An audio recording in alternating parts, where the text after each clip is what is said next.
Bom dia a todos. Nós vamos iniciar hoje a unidade 6, referente a motores assíncronos monofásicos. Então, aqui eu apresento o conteúdo dessa unidade. Em um primeiro momento, essa unidade vai ser ministrada em 2 aulas. Então, inicialmente, já na aula de hoje, a gente vai apresentar uma breve introdução sobre motores de indução monofásicos. Depois, eu vou tentar responder para vocês 2 questões bastante importantes.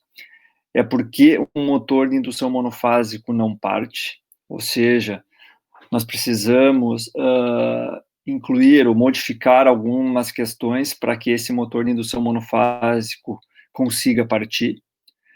Uma segunda pergunta que eu vou responder para vocês é por que, após partir, o motor monofásico se mantém girando.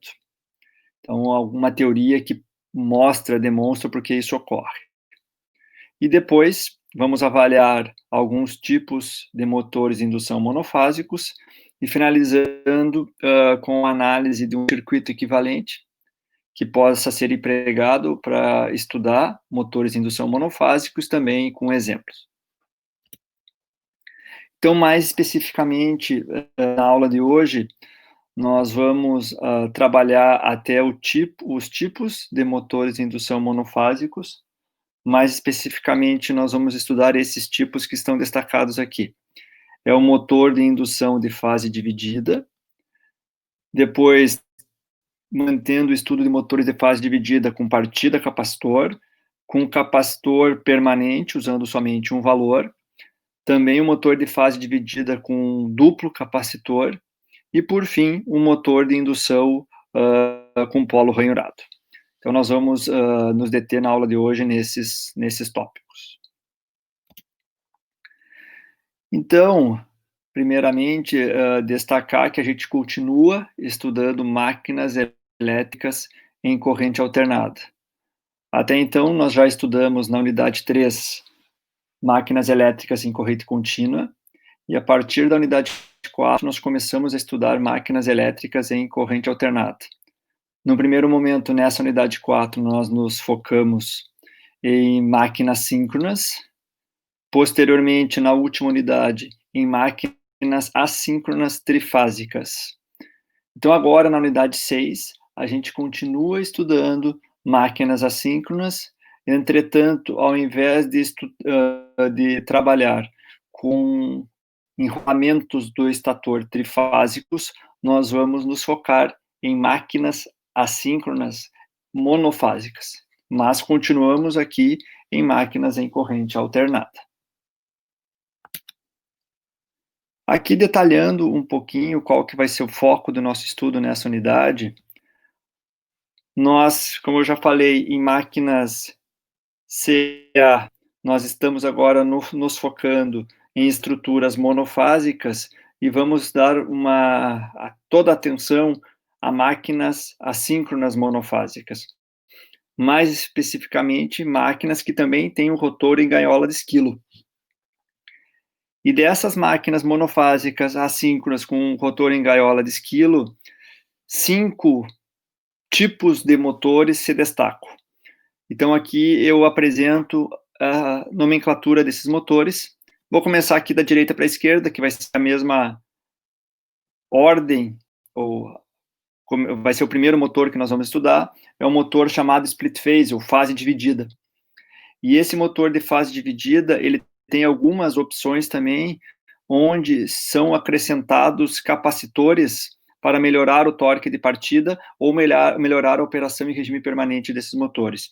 Então, tem algumas opções de motores com fase dividida que a gente é acrescentado um capacitor para melhorar aspectos de partida do motor, ou um capacitor que, além de melhorar a questão de partida, mas ele é projetado especificamente para melhorar alguns critérios, alguns parâmetros em regime permanente, como, por exemplo, o fator de potência em regime permanente. E tem a estrutura de fase dividida que se adiciona até 2 capacitores, um que atua durante a partida e outro que atua em regime permanente.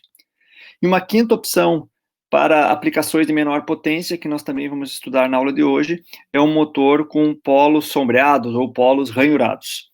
Então, nessa aula, nós vamos estudar esses 5 tipos de motores assíncronos com rotor de gaiola de esquilo numa estrutura monofásica. Então, esse vai ser o foco da nossa unidade 6. E aqui eu apresento uma motivação do porquê que é importante o estudo desse tipo de motor. Existem diversas instalações, principalmente residenciais e comerciais, onde não se existe alimentação em corrente em sistemas trifásicos. É uma alimentação monofásica. Além disso, para potências baixas, muitas vezes não se justifica, por questões de custo, nós também utilizarmos um motor trifásico. Nessas instalações de menor porte, de menor potência, é bastante comum, então, o uso, a disponibilidade de somente sistemas monofásicos. Mas, mesmo assim, existem aplicações que demandam o uso de motores elétricos. Por exemplo, vamos ver no aspecto residencial, inúmeros eletrodomésticos. Nós temos, por exemplo, além disso, máquinas de cortar grama, bombas de piscina, outras aplicações que fazem uso de motores de pequeno porte, muitas vezes com potência menor que um CV. E para esses motores monofásicos menores que um CV, normalmente, né, então, são esses motores chamados motores fracionários, motores de pequena potência. Então, existem, inclusive, levantamentos, e eu cito um deles aqui, ó, uma casa norte-americana, por exemplo, tem motores na faixa de 10, 15 motores, uma dúzia de motores de indução monofásicos. Então, embora a potência desses motores não seja grande, a quantidade de motores que existem nessas instalações levam a uma quantidade de potência total que esses motores consomem bastante significativa. Então, esse tipo de motor se justifica seu estudo pelo grande uso dos motores atualmente, principalmente em nível comercial e residencial. Tá? Não quer dizer que não se use em instalações industriais, se usam também, mas são para, sempre pensando em motores de menor porte, de menor potência. À medida que nós trabalhamos com maior potência, como qualquer instalação elétrica, começa a se partir, então, para sistemas trifásicos, e aí o uso, normalmente, de motores de indução trifásicos. Então, falou-se em motores de indução monofásicos, já deve vir na cabeça que são motores de pequeno porte. Claro que podem existir motores de indução monofásicos com potência maior que um CV, 5 CV, até 10 CV, por exemplo. Mas, à medida que aumenta a potência, começa a se ampliar o uso de motores trifásicos e se reduzir o uso de motores monofásicos. Do ponto de vista construtivo, pessoal, um motor de indução monofásico, ele tem a mesma estrutura geral de um motor de indução trifásico, tá?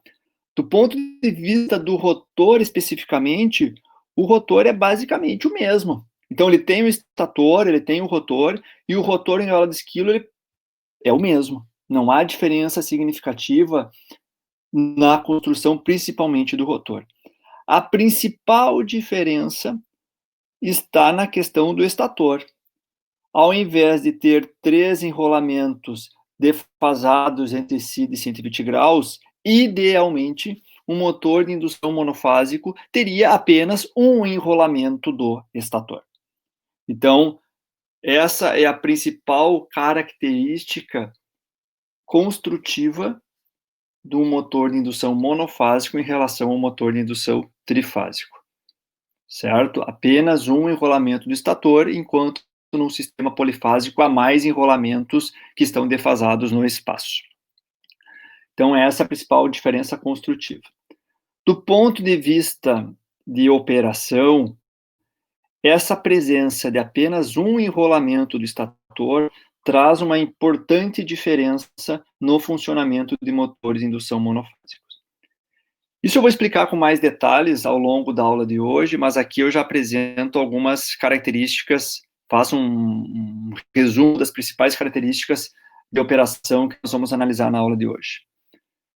Enquanto nós, em motores de indução trifásicos, existia um campo magnético girante, e esse campo magnético girante era um dos principais conceitos que regiam o funcionamento de motores trifásicos. Agora, como nós temos somente um enrolamento do estator, um enrolamento não é mais um enrolamento polifásico.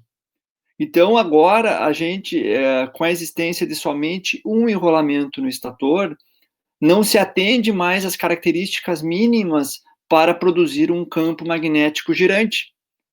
Agora, ao invés de se produzir um campo magnético girante, eu vou mostrar na aula de hoje que se produz um campo magnético pulsante. Ele é um campo magnético que vai variar em amplitude, mas ele não gira no espaço. Ora ele vai ir para um sentido, ora para outro sentido, mas sempre pulsando sobre uma linha, sobre somente uma direção. Então, essa é uma diferença importante em motores monofásicos. Não há mais um campo magnético girante. E devido a essa presença de um campo magnético pulsante e não girante, eu vou mostrar para vocês que motores de indução monofásicos vão apresentar problemas para partir. Ou seja, se nós não mudarmos algo na estrutura básica ideal de um motor de indução monofásico, esses motores não possuirão torque de partida. Então não adianta simplesmente ter somente um enrolamento do estator na sua concepção ideal, que os motores de indução monofásicos não vão partir. Então, devido a isso, que eu vou mostrar para vocês que é necessário realizar algumas modificações na estrutura ideal básica de um motor de indução monofásico para permitir que ele parta. Entretanto, eu também vou mostrar para vocês que uma vez que esse motor de indução monofásico parta, ele vai se manter em funcionamento, mesmo, vai se manter girando, mesmo com esse campo magnético pulsante.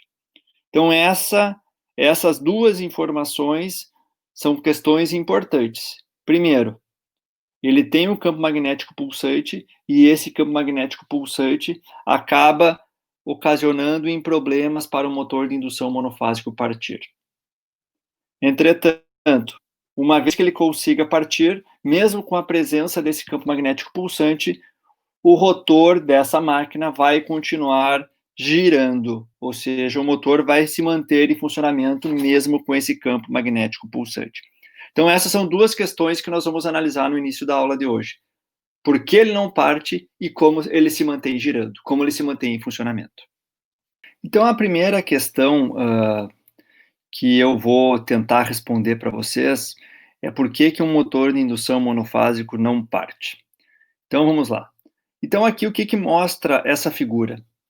Essa figura mostra um corte de um motor de indução monofásico, elementar, simples, onde nós temos aqui, nós temos um enrolamento do estator, então vejam que nós temos aqui uma bobina, vamos dizer assim, com 3 espiras, tá? E nós temos, então, correntes que vão circular por essas espiras do estator, que compõem o circuito da armadura. Ou seja, nós vamos conectar esse enrolamento do estator na rede elétrica e vai circular uma corrente por esse enrolamento, tá? E, além disso, aqui vejam que nós temos também nessa figura o rotor em gaiola de esquilo, tá? Então, é uma representação simplificada do rotor gaiola de esquilo, onde nós temos nesse rotor diversas barras condutoras inserido no material ferromagnético do núcleo, e esses condutores estão todos conectados entre si dos dois lados por um anel, então formam um caminho fechado para a circulação de corrente devido à tensão induzida no rotor, tá? O que acontece então, pessoal? No momento que nós temos o enrolamento do estator conectado a uma fonte de tensão monofásica, irá circular corrente por esse enrolamento da armadura. Nesse ponto específico, veja o que está circulando corrente, de tal forma que está entrando corrente nesses condutores da esquerda, e está saindo corrente nesses condutores da direita. O que a gente sabe? Que todo condutor percorrido por corrente produz um campo magnético. Então aqui, ó, essas correntes que estão passando pelos enrolamentos, pelos condutores da direita, usando a regra do saca-rolha, onde o dedo polegar indica o sentido da corrente e os demais dedos indicam o sentido do campo, vejam que esses condutores da direita estão produzindo um campo magnético aqui, ó, que dentro aqui do rotor está vindo para baixo, exatamente nesse sentido dessa flecha aqui, ó, desse vetor BS. Da mesma forma, esses condutores da esquerda, cuja corrente está entrando no plano, na tela do computador, também produzem um campo magnético que está vindo aqui, ó, de cima para baixo. Então, nesse instante de tempo, essa corrente instantânea que está circulando por esses condutores do circuito da armadura está produzindo esse campo magnético aqui, a BS, é o campo magnético do estator. O que acontece? Essa corrente no estator não é uma corrente constante, ela é uma corrente variável, mas ela é uma corrente alternada. Quanto maior a corrente, maior é o campo magnético. E no momento que essa corrente inverte de sentido, uma vez que a fonte de tensão é alternada, o fluxo BS vai para cima. Então vejam que esse campo magnético BS, ele varia em amplitude, ele varia em sentido, entretanto, ele fica sempre nessa linha horizontal. Então ele é um campo magnético pulsante, certo? Ele é um campo magnético pulsante. O que acontece? Esse campo magnético BS pulsante, ele não gira, mas ele é variável. Ele varia em amplitude, certo? E como ele varia em amplitude, lembrem que essa variação de fluxo vai induzir uma tensão nos condutores. Vai surgir uma tensão nesses condutores, vai ser induzida uma tensão nesses condutores. Em que sentido? Sempre no sentido de produzir um fluxo que se oponha à causa inicial. Qual que é a causa inicial? Vamos assumir aqui esse campo BS, ele está aumentando aqui para baixo. Vamos assumir um instante de tempo que essa corrente ela está aumentando em módulo e está causando um fluxo que está aumentando aqui para baixo. O que vai surgir? Vai ser induzida uma tensão e, consequentemente, uma corrente nesses condutores, sempre no sentido de se opor à variação. Se o fluxo está aumentando para baixo, vai surgir uma corrente que vai produzir um fluxo tentando ir para cima, se opondo à variação do fluxo. Então, veja, ele não se opõe ao valor instantâneo do fluxo, ele se opõe à variação do fluxo. Se o fluxo está aumentando para baixo, vai surgir uma corrente, então, aqui nesses condutores da esquerda, que saindo da tela do computador, de tal forma que o fluxo que esses condutores da esquerda vão produzir no rotor vai ser um fluxo para cima. Então, o campo magnético do rotor vai ser para cima. De forma similar, esses condutores da direita do rotor vão produzir uma corrente entrando na tela do computador agora, para produzir um fluxo também para cima. Claro que vai acontecer um momento, um instante de tempo, que essas correntes vão começar a diminuir. Vejam, se essa corrente começar a diminuir, o fluxo BS também vai diminuir. E agora, daí vai mudar o sentido das correntes para que o fluxo BR também seja na mesma direção, numa tentativa de evitar que esse campo BS diminua. Sempre a tensão induzida e a corrente que vai circular como consequência dessa tensão induzida é no sentido de se opor à variação do fluxo. Mas se vocês olharem, seja um campo magnético do rotor para cima, ou seja um campo magnético do rotor para baixo, ou ele vai estar em fase ou em contrafase, ou 0 graus, ou 180 graus defasado em relação ao campo do estator. E sempre nesses dois ângulos, 0 graus ou 180 graus, os campos magnéticos estão alinhados. Se os campos magnéticos estão alinhados, não existe a produção de torque, pessoal. Então, esse campo magnético pulsante vai produzir um campo magnético do rotor, sempre alinhado com o campo magnético do estator. E com isso não há a produção de torque na partida. Por isso que o motor de indução monofásico não parte. Então, basicamente, é pela inexistência de um campo magnético girante e sempre o torque que vai ser produzido o campo magnético que vai ser produzido no rotor, devido à indução de tensão, ele está alinhado com o campo magnético produzido pelo estator. Bom, entendido isso, vamos tentar entender agora ou responder uma segunda questão. Vamos assumir que por algum motivo específico esse motor monofásico partiu, tá? Ele partiu. Nós usamos alguma técnica e ele partiu. A pergunta que fica é: será que após partir esse motor vai se manter girando? E a resposta é sim. E existem normalmente duas teorias que são utilizadas para explicar isso, tá?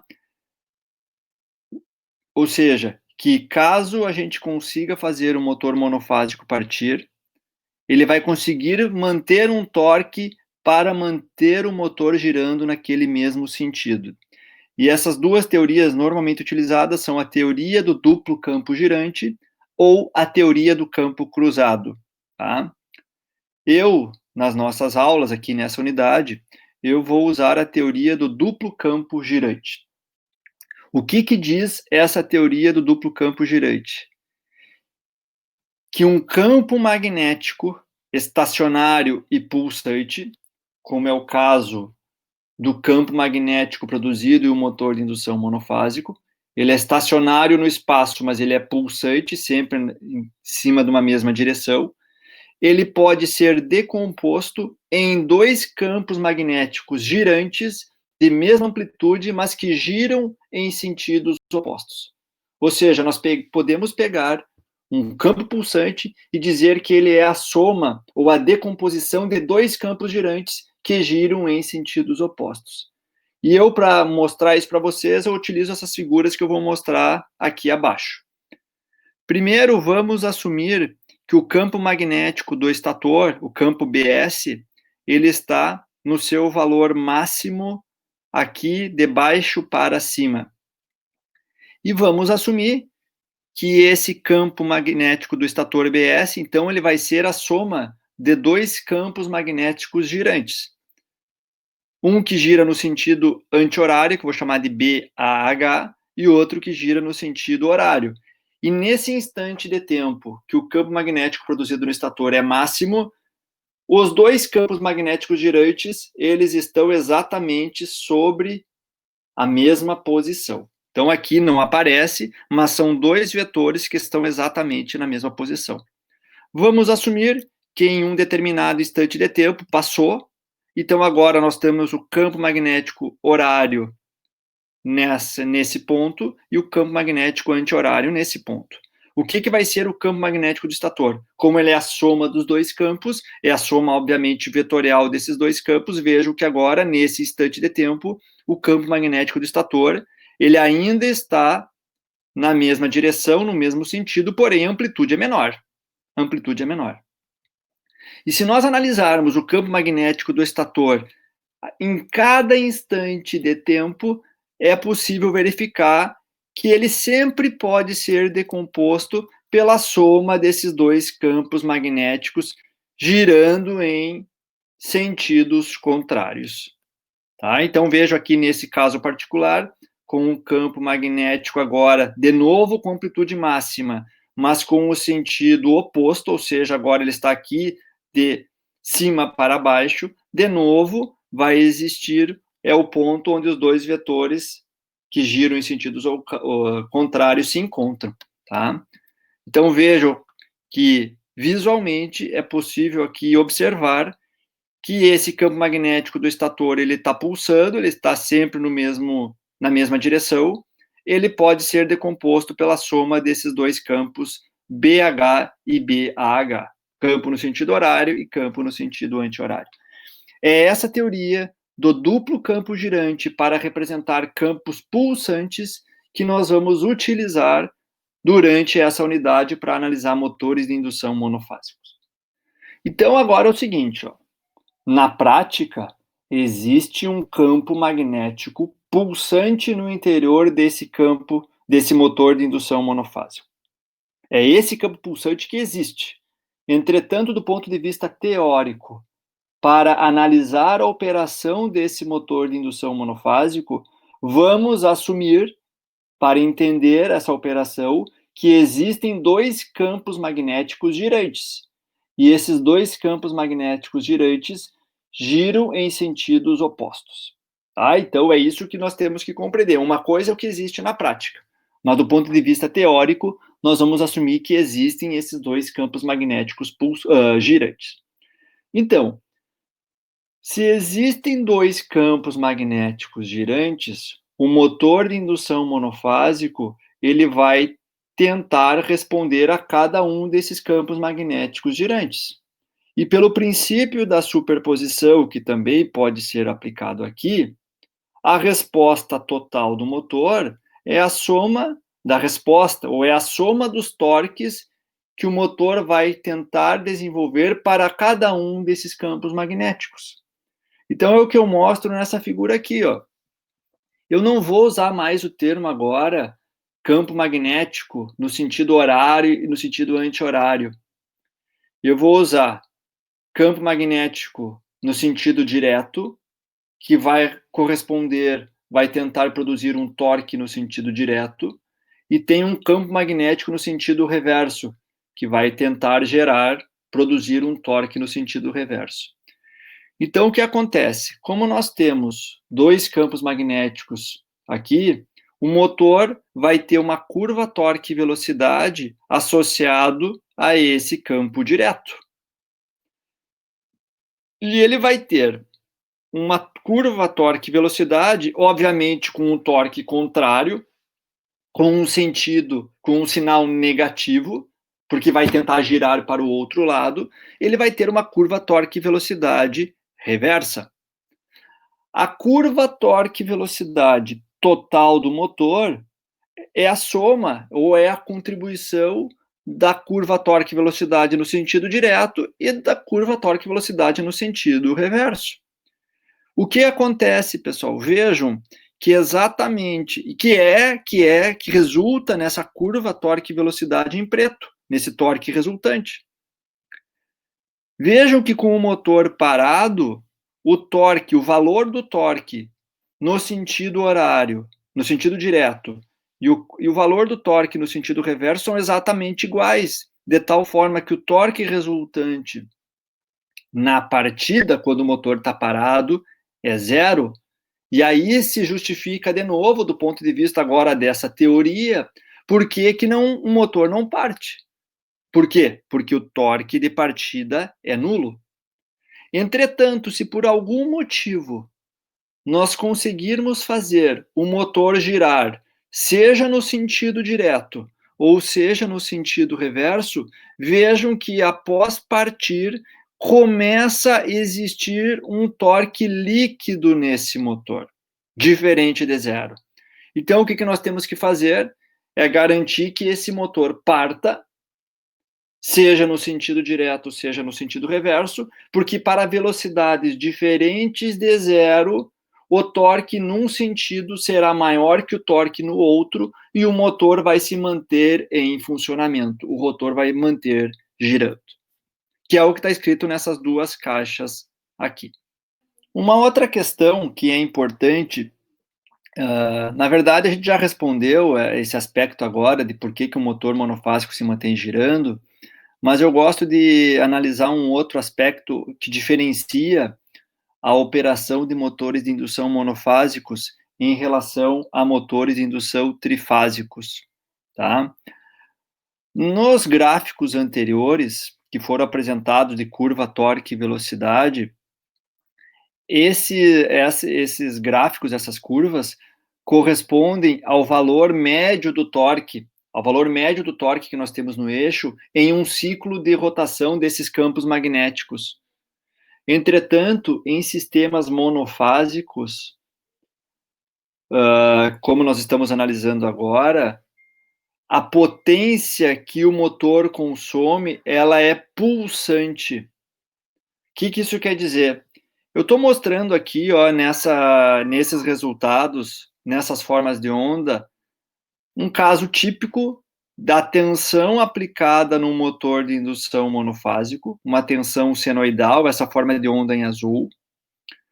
Estou mostrando aqui também a corrente que o motor pode consumir. E um motor de indução, lembrando sempre que o motor de indução, a corrente que ele consome está atrasada em relação à tensão. Se nós multiplicarmos ponto a ponto, ou seja, instantaneamente, a tensão e a corrente do motor, de entrada do motor, eu consigo obter essa forma de onda aqui em verde, que é uma potência instantânea, ou seja, a potência em cada instante de tempo. Se vocês analisarem aqui, ó, ela vai ter um valor médio, que corresponde à potência ativa, a potência real, a potência média, que é a potência que gera trabalho, mas vejam que essa potência ela é pulsante. Ela tem uma ondulação, certo? Essa ondulação de potência produz ondulações ou pulsações de torque. O que isso quer dizer?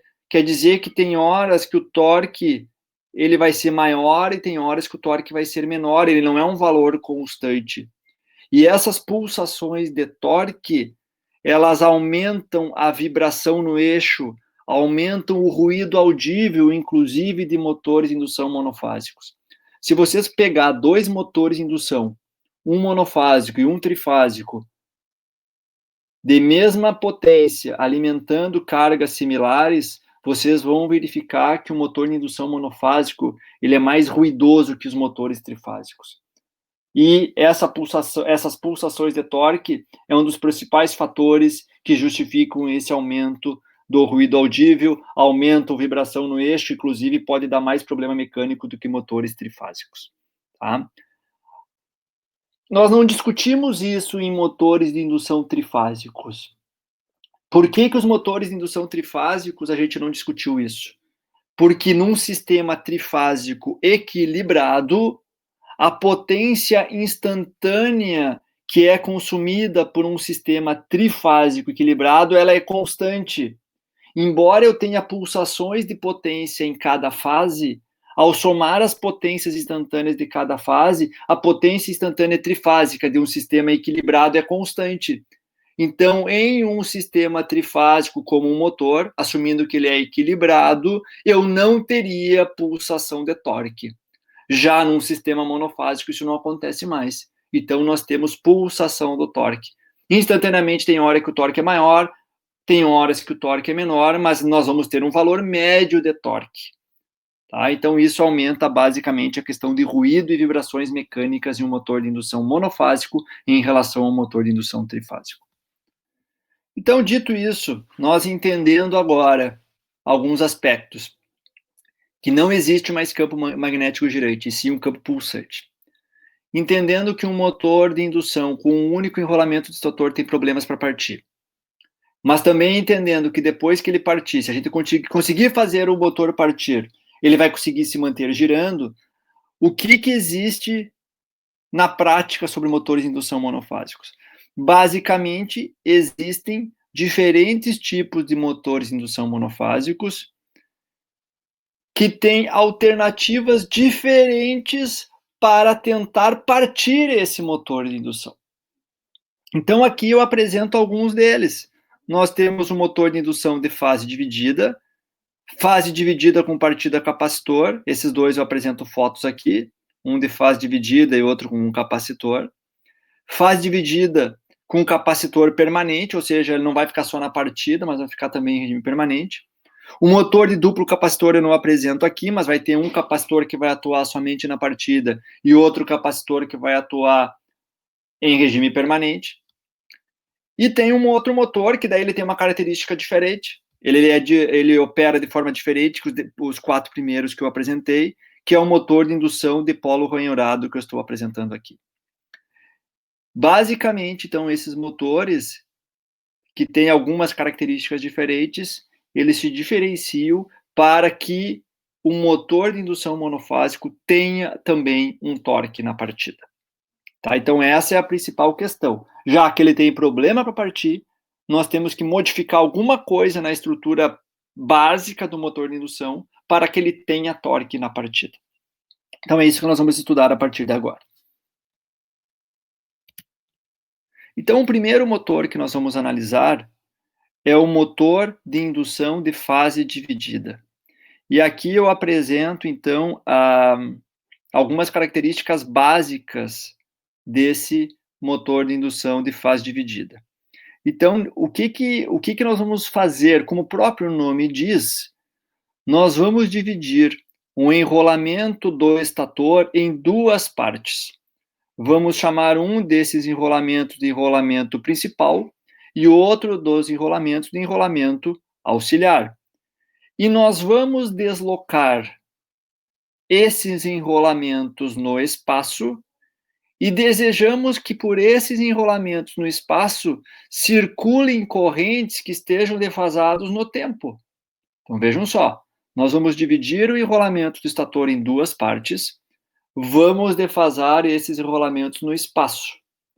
E além disso, nós desejamos que circulem correntes por esses enrolamentos defasados no tempo.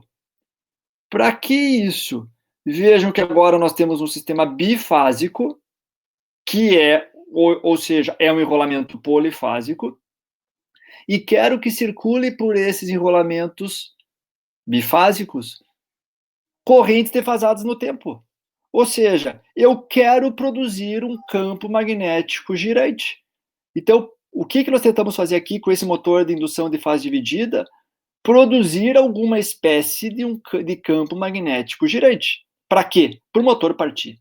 Porque eu sei que se o motor possui um campo magnético girante, ao menos similar que um motor de indução trifásico, como nós já vimos, esse motor terá torque de partida. A grande causa de não existir torque de partida é o campo magnético pulsante. Então eu tenho que eliminar esse problema, eu tenho que tirar o campo pulsante e produzir um campo girante. E é isso que a gente tenta com esse motor de fase dividida. Tá? Então esse é o objetivo básico. Então nós temos que defasar os enrolamentos no espaço e tentar fazer circular por esses enrolamentos correntes defasadas no tempo. Bom, defasar as bobinas, os enrolamentos no espaço é fácil. É uma característica construtiva, no momento que eu construo o motor. Mas e como que eu vou defasar as correntes no tempo? Porque lembre que eu só tenho uma fonte de tensão, é um sistema monofásico. A defasagem das correntes no tempo é construindo enrolamentos com diferentes impedâncias. Eu faço um enrolamento ser mais indutivo, faço outro enrolamento ser mais resistivo. E com essas mudanças nas impedâncias, mesmo que os enrolamentos sejam alimentados com a mesma fonte de tensão, a corrente que vai circular pelos enrolamentos ficam defasadas entre si, e com isso nós temos alguma espécie de campo magnético girante. Então, antes de mais nada, eu quero mostrar para vocês que é possível nós produzirmos um campo magnético girante a partir de um sistema bifásico. Então, aqui nesse slide, eu apresento um sistema bifásico ideal. O que é um sistema bifásico ideal? Nesse sistema bifásico ideal, nós vamos ter 2 enrolamentos, um enrolamento principal, que eu estou colocando aqui em vermelho, um enrolamento auxiliar aqui em azul, defasados entre si de 90 graus. E, além disso, num sistema bifásico ideal, as correntes entre os 2 enrolamentos estão defasadas de 90 graus. Então, essa é a defasagem, digamos, ideal em um sistema bifásico. Então, nós já sabemos que com essas correntes circulando pelos enrolamentos, corrente passando por um condutor, vai se produzir um fluxo em cada um desses enrolamentos. Então, é isso que eu vou analisar agora ponto a ponto. Por exemplo, vamos assumir que no tempo zero, nós não temos nenhuma corrente no enrolamento principal, mas nós temos uma corrente máxima no enrolamento auxiliar. E eu vou assumir que se eu tiver uma corrente máxima positiva nesse enrolamento auxiliar, o fluxo produzido por esse enrolamento está aqui, ó, da esquerda para a direita. Não tenho nenhum fluxo produzido pelo enrolamento principal, porque a corrente que circula por ele é zero, tá?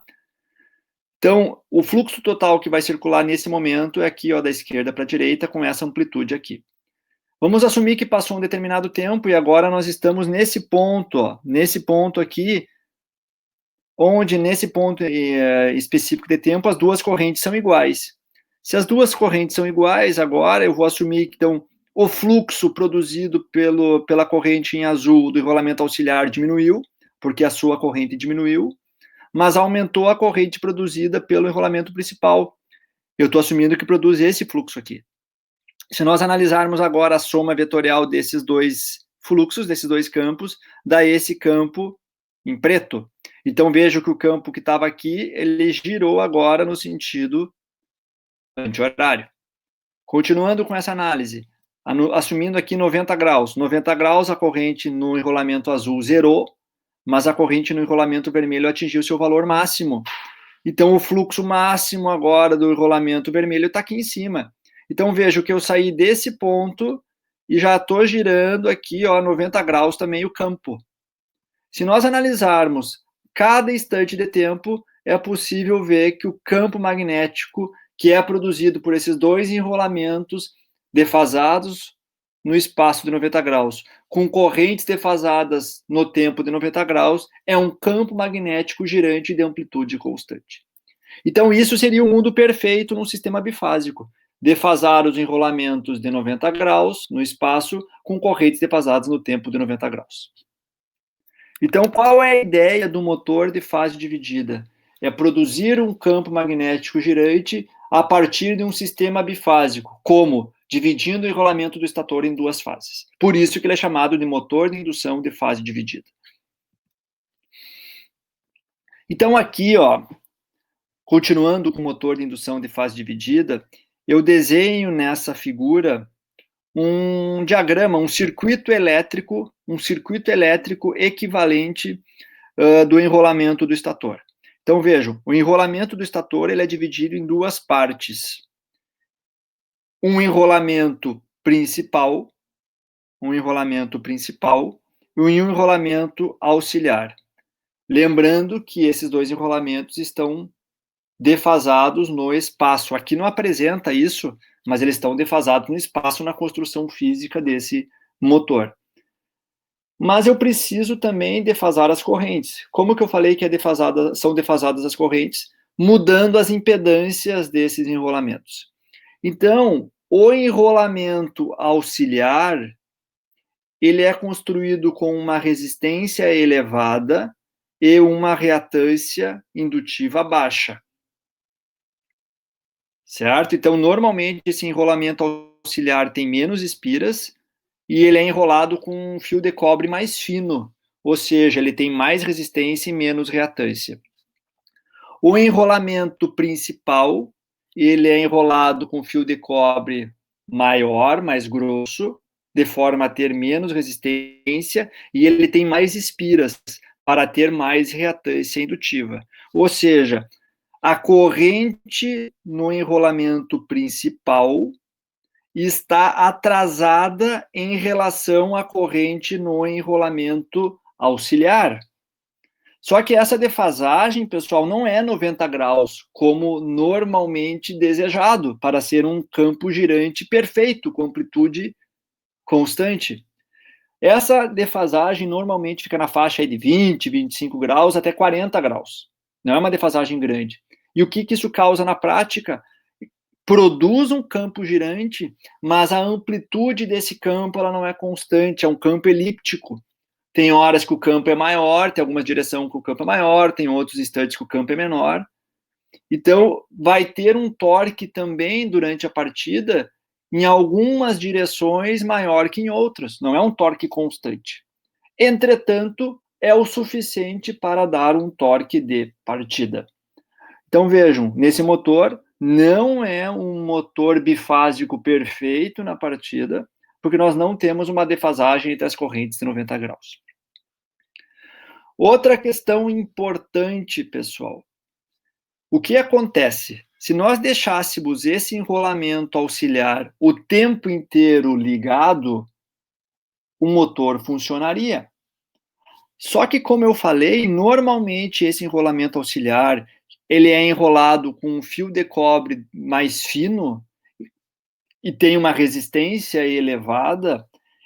Esse motor com resistência mais elevada vai ter uma perda significativa devido à maior resistência nesse enrolamento, vai aquecer esse enrolamento. E o que acontece? Se nós deixássemos esse enrolamento ligado sempre da forma como ele foi projetado, provavelmente ele iria queimar por sobretemperatura, devido às suas perdas ômicas.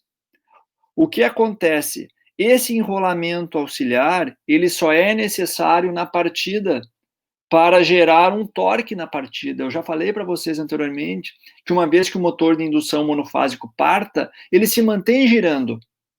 Então, ele não é necessário ter esse enrolamento auxiliar na operação em regime permanente. Então, o que acontece? Em série com enrolamento auxiliar, se conecta uma chave centrífuga normalmente fechada. Essa chave está fechada até que a velocidade atinja um determinado valor. Quando a velocidade do rotor atingir um determinado valor, os seus contatos abrem, retirando o enrolamento auxiliar da operação. Tá? Então, em regime permanente, esse enrolamento auxiliar, ele não fica em operação. Para quê? Para que esse enrolamento não queime por sobretemperatura devido às perdas ômicas que vão ocorrer nesse enrolamento. Então, uma das características desse motor de indução de fase dividida é a existência de uma chave centrífuga em série com um enrolamento auxiliar. Então, aqui eu apresento uma curva torque-velocidade desse motor de indução monofásico. E, na verdade, são duas curvas. Tem uma curva que tem somente a curva torque-velocidade do enrolamento principal e uma outra curva que tem a curva torque-velocidade do enrolamento principal e do enrolamento auxiliar, também chamado de enrolamento de partida. O que acontece? Vejo que a existência desse enrolamento auxiliar providencia um torque de partida, que não existia com somente o enrolamento auxiliar.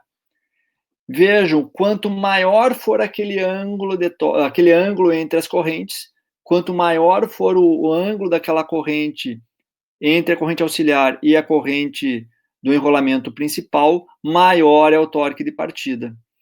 Então, esse motor não se caracteriza por ter um elevado torque de partida, mas é o suficiente para cargas leves para conseguir partir o motor de indução monofásico. Então, esse motor acelera e no momento que ele atinge uma determinada velocidade, que normalmente fica aqui com o escorregamento de 20% a 25%, o escorregamento, abre-se a chave centrífuga e daí nós temos somente a curva torque-velocidade do enrolamento principal. Tá? Então, de novo, a importância dessa chave centrífuga abrir, porque se ela não abrir, há grandes chances do enrolamento auxiliar fundir e estragar esse motor. Aqui eu apresento algumas características gerais desse motor de indução de fase dividida, tá? Então, assim como o motor de indução trifásico, o motor de indução monofásico também apresenta correntes de partida significativas. Então, aqui na faixa de 5 a 7 vezes a corrente nominal, tá? Mas como esse motor normalmente são motores pequenos, de potência pequena, essa partida não dura muito tempo, eles têm uma aceleração rápida, a inércia desses motores é reduzida.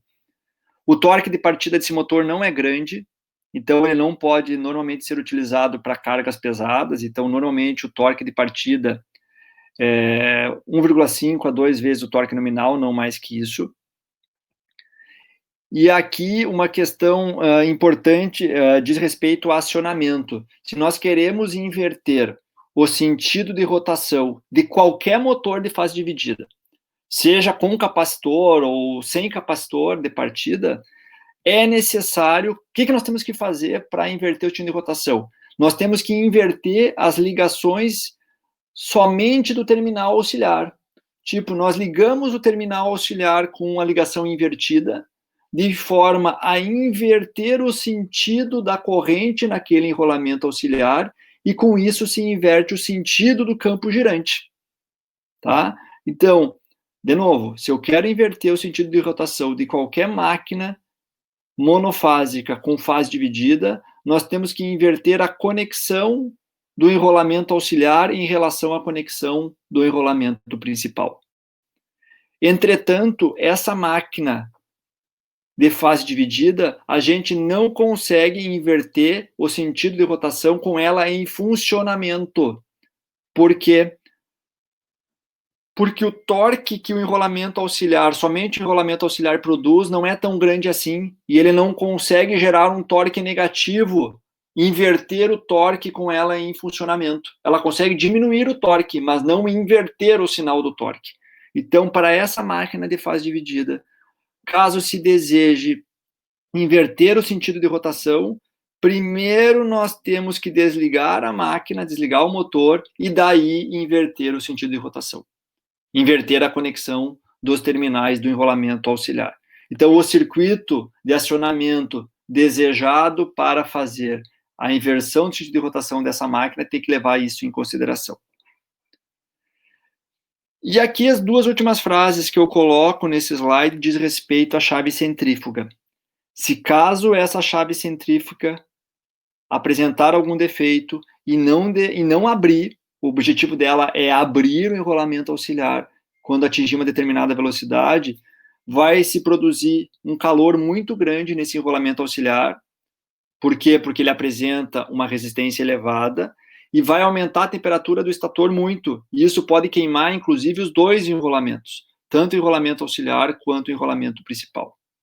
E, infelizmente, essa chave centrífuga é a principal causa de defeito desse tipo de motor.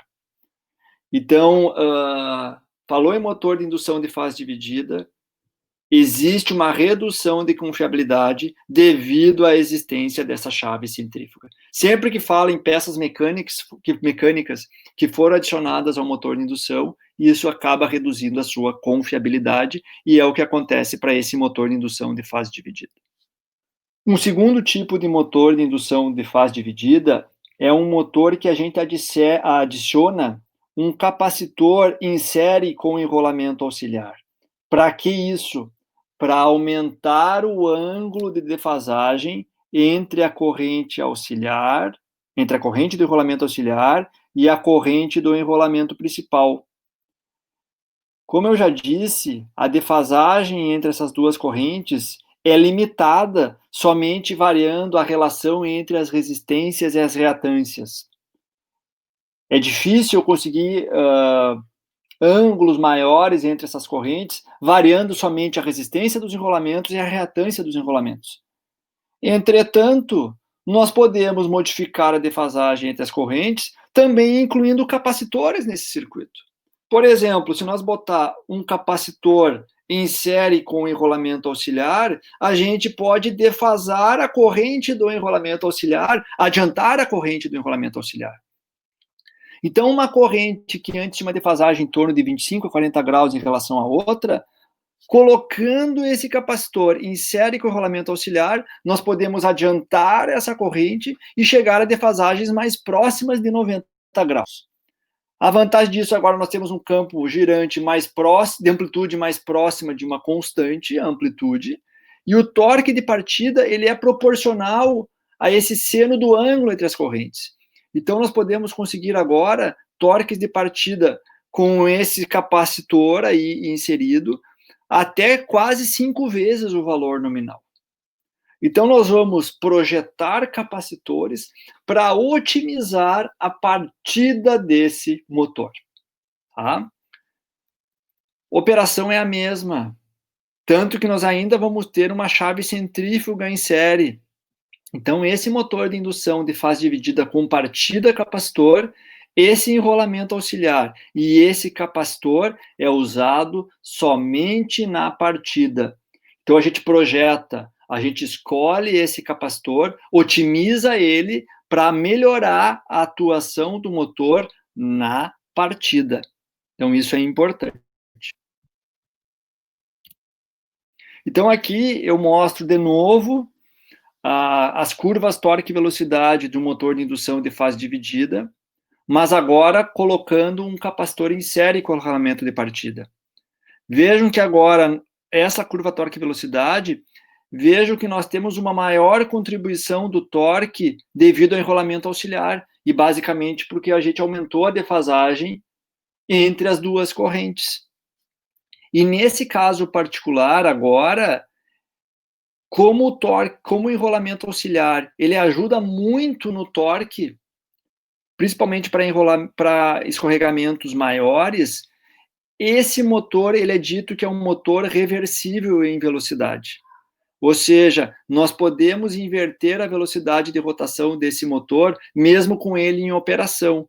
O que tem que se fazer? Tem que se deixar cair um pouco a velocidade do motor, e daí ligar o enrolamento auxiliar, obviamente, com a conexão trocada. Porque ao ligar ele com a conexão trocada, ele vai produzir um torque negativo, no sentido contrário. Ele vai conseguir, e vejo que esse torque que ele produz negativo vai ser maior que o torque produzido somente pelo enrolamento principal. Vai gerar um torque negativo e vai permitir, então, inverter o sentido de rotação, mesmo com ele em operação. Esse motor com capacitor de partida, ele já é usado para motores monofásicos maiores. Tem potências aqui até de 7,5 HP. Então, como ele é utilizado para cargas mais pesadas, partir cargas mais pesadas, esse motor de fase dividida com partida capacitor, ele já é implementado em motores monofásicos maiores. Ou seja, eu tenho uma carga significativa, mas não tenho uma instalação elétrica trifásica, por exemplo. Então, daí eu já posso usar esse tipo de motor monofásico. Exemplo, máquinas de cortar grama é bastante comum ter motor de indução monofásico e esse capacitor de partida. Aqui eu apresento, então, uma figura explodida de um motor de indução monofásico com partida capacitor, tem diversas partes. Algumas questões que eu gostaria de chamar a atenção para vocês, né? A parte do rotor é o mesmo rotor de um motor de indução trifásico. Nós temos a questão da chave centrífuga, obviamente montado sobre o eixo do rotor, porque precisa saber a informação da velocidade. E nós temos o capacitor de partida, normalmente montado aqui externamente sobre a carcaça da máquina, tá? Então, só algumas informações gerais desse motor. Um outro tipo de motor de fase dividida, que também usa capacitor, só que ele é um capacitor que opera permanentemente. Então, a função desse motor ela é distinta, e a construção dela é um pouco distinta.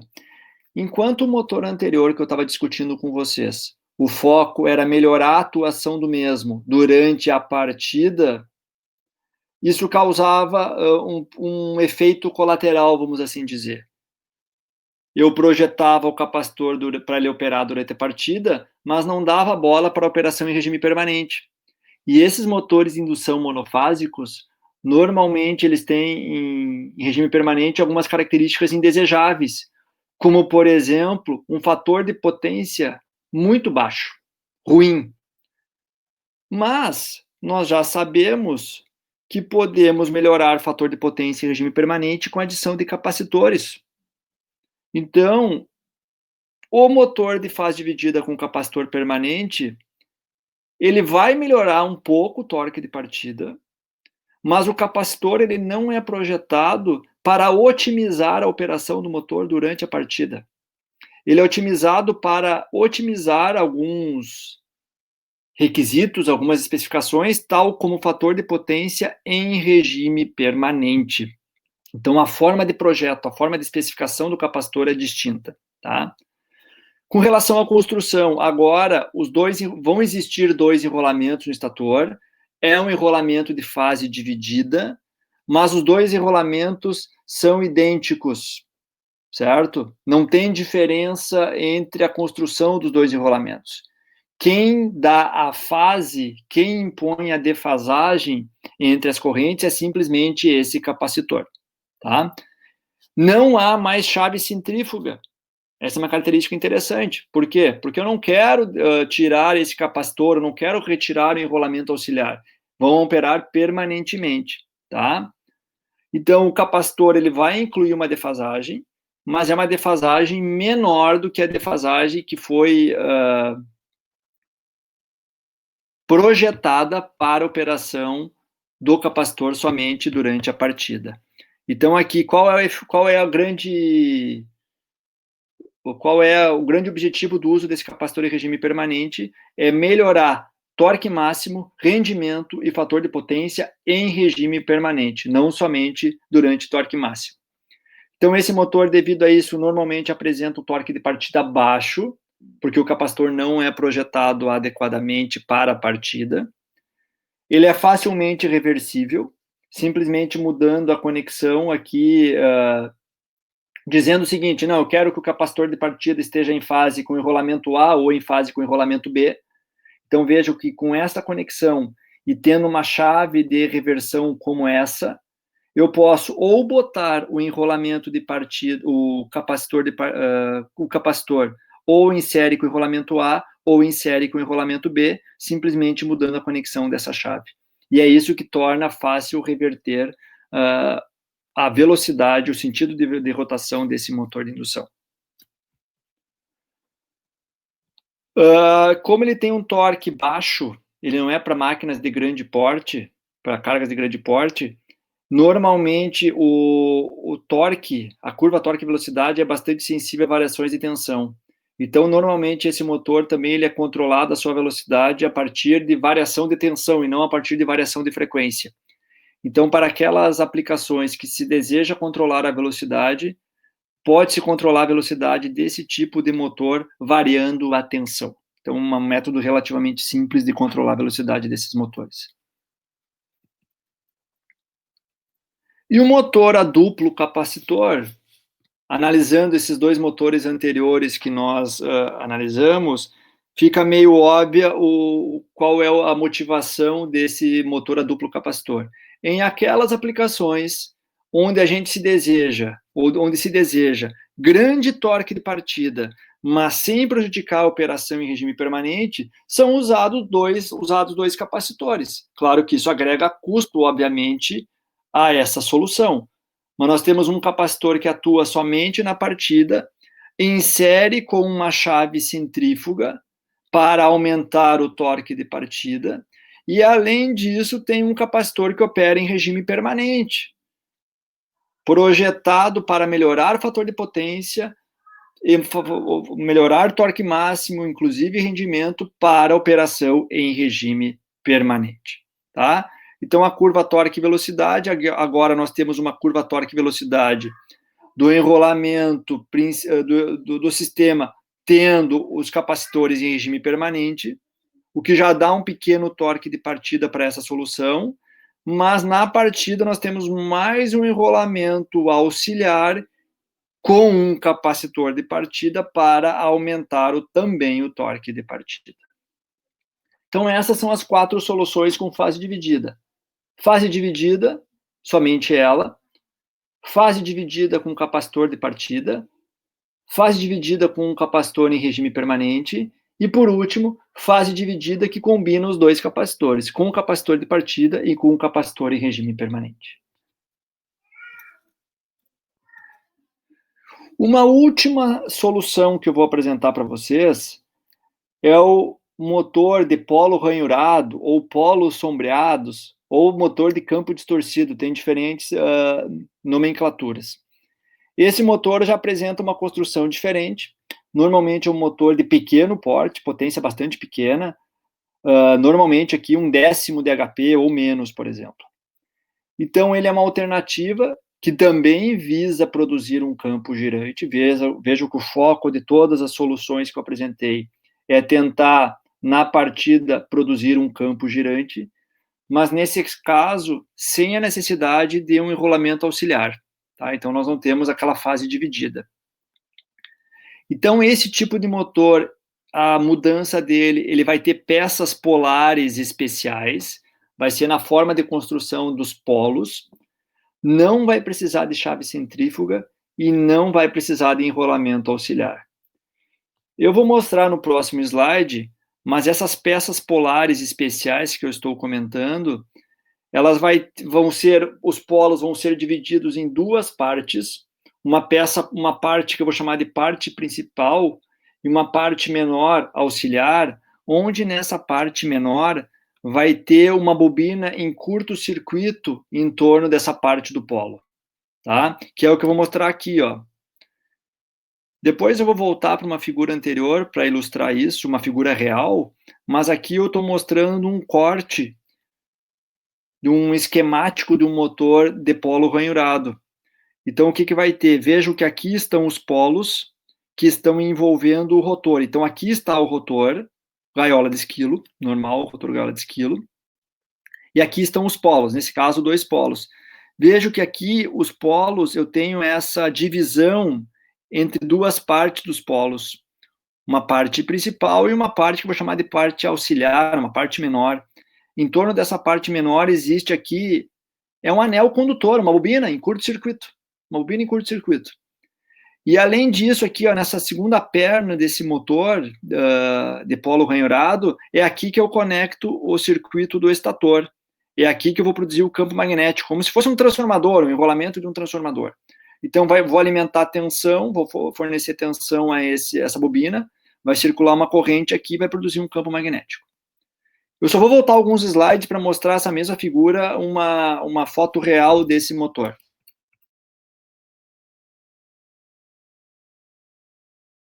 Aqui, ó. Aqui a gente não enxerga bem essa divisão dos polos, mas eu tenho aqui, ó, o enrolamento do estator. Aqui, nesses 2 terminais, a gente liga na alimentação. É esse enrolamento aqui que produz o campo magnético. Aqui está o rotor, e vejo que aqui que eu tenho aquela bobina que curto-circuita uma parte dos polos. Aqui também tem na parte superior também tem uma outra bobina que vai curto-circuitar parte do polo aqui da parte de cima. Então, essa figura mostra um motor de indução de polo ranhurado real, tá? Mas ela tem o mesmo jeitão daquele esquema que eu mostrei na figura anterior. Como que funciona, então? Primeiramente, nós vamos analisar a questão do fluxo magnético produzido por essa fonte de tensão monofásica. O que acontece? Vai circular uma corrente alternada, como mostrado aqui nessa parte da figura, e à medida que a corrente varia em amplitude e sentido, o campo magnético que vai circular por esse fluxo também é um fluxo alternado. Se a corrente é variável, o fluxo é variável. Então, o que acontece, pessoal? Vamos pensar que a gente está aqui, ó, no ponto B. No ponto B, a corrente está aumentando, certo? Se a corrente está aumentando, o fluxo está aumentando. Então, o que acontece? Nós teríamos um fluxo aumentando aqui, mas esse fluxo variável vai induzir uma tensão nessa bobina, que foi colocada de forma proposital aqui. E qual tensão que vai ser induzida nessa bobina? Sempre nesse sentido de se opor à variação do fluxo. Então, nesse ponto B, se o fluxo está aumentando, vai surgir uma tensão induzida nessas bobinas para tentar diminuir o fluxo, se opor à variação do fluxo. Então, o que acontece nesse instante de tempo B, o fluxo está aumentando nessa parte maior dos polos, mas devido a essa bobina que está se opondo à variação do fluxo, nessa parte aqui nós vamos ter um fluxo pequeno, porque eu tenho uma tensão induzida que está produzindo fluxo no sentido contrário. Já no instante D, o fluxo começa a diminuir, porque a corrente está diminuindo. Como o fluxo está diminuindo, e essa bobina é sempre contrária, é do contra, né? Como essa bobina sempre produz uma tensão induzida para se opor à variação do fluxo, como o fluxo está diminuindo, mas agora ele vai tentar causar um aumento do fluxo para tentar se opor à variação, nós começamos a ter uma densidade de fluxo grande nesse instante D, nessa peça pequena. Então, o que acontece? Vai ter instantes de tempo que nós vamos ter fluxo maior entre as peças polares principais, daqui para cá, e vai ter instantes de tempo que nós vamos ter fluxo maior das peças auxiliares, onde tem essas bobinas. Então, vejam, dá para se dizer que é um fluxo girante, entre aspas. Tem horas que o fluxo é maior nessa direção e sentido, entre as peças maiores, e tem hora que o fluxo é maior entre as peças menores. Essa divisão desigual do fluxo e essa produção, vamos assim dizer, de um campo pseudogirante é suficiente para gerar um torque de partida. É alto? Não, não é alto, mas é o suficiente para botar o motor de indução em funcionamento. Então, essa distribuição desigual de fluxo causado por essas bobinas em curto-circuito em torno dessas peças menores é que produzem esse campo girante e o torque de partida desse motor de polo ranhurado. Então, aqui eu apresento, para finalizar a aula de hoje, uma comparação, onde eu não quero, obviamente, que vocês decorem isso, mas apresento algumas informações interessantes. Então, aqui nessas colunas são apresentados os 5 tipos de motores que nós vimos hoje, fase dividida, com capacitor de partida, capacitor em regime permanente, duplo capacitor e polos ranhurados ou polos sombreados. Então, apresenta na primeira linha uma descrição geral de cada um desses tipos de motores, a faixa de potência, tá? Onde normalmente esses motores são utilizados, segundo essa fonte aqui da tabela, onde o motor de polos ranhurados, só para destacar que são potências bem mais baixas, tá? E os motores com capacitor de partida, normalmente são motores que atingem potências mais altas, tá? As velocidades que eles podem atuar, importante verificar uma coisa aqui também, pessoal, eficiência e fator de potência. Se vocês compararem as faixas de rendimento e fator de potência dos motores monofásicos em relação aos motores trifásicos, vocês vão verificar que os motores monofásicos têm um fator de potência bem mais baixo do que os motores trifásicos. Tá? Então, a operação, do ponto de vista de fator de potência e rendimento, normalmente são piores dos motores monofásicos. Com relação a torque de partida, os motores que têm capacitor de partida possuem um torque maior. O motor com capacitor permanente e o motor de polo ranhurado são os que apresentam os piores torques de partida, mas mesmo assim suficientes para eles partirem. E aqui apresento informações mais gerais, como aplicações típicas, vantagens e desvantagens, onde vocês podem ler aqui para pegar informações adicionais. E finalizamos a aula de hoje apresentando algumas referências que você já conhece das outras aulas, que vocês podem ler para informações adicionais.